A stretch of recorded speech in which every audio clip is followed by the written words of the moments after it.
I would characterize, along with the president, I think it was productive. Yeah, so let's start with that call. I understand that you initiated it. Is that correct? We asked for it a while back, and this was the time they came through.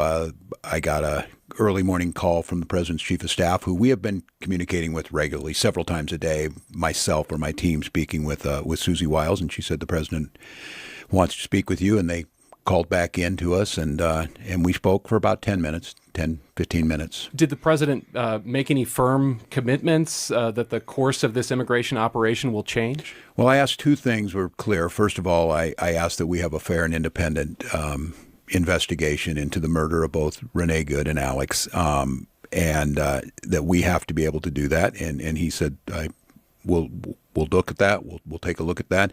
And I said, we just have to reduce these numbers. We started out with that. And he pledged that, look, I'm going to send Tom Holman in. We'll do things differently.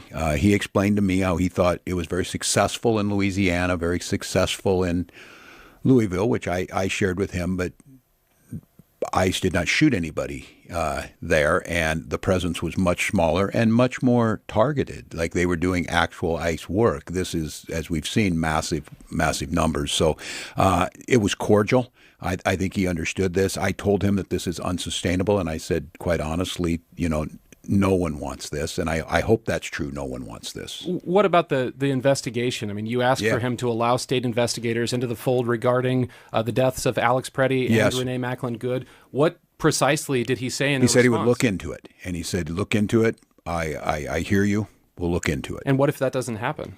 Well, then we'll keep pushing. I mean, this is, and I want to be very careful here.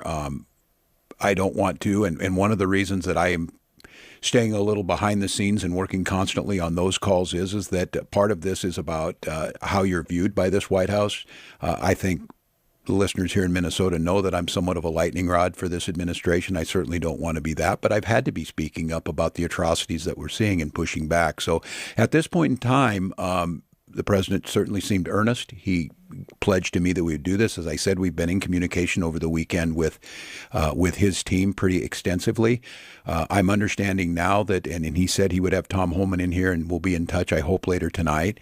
I'm understanding that Mr. Bovino and Kristi Noem are no longer going to be here. I would take that a step further. I would hope they're no longer in jobs because they've helped foster this. And we spoke a little bit, and I tried to make the case about Alex. I just spent a set-down hour with his colleagues.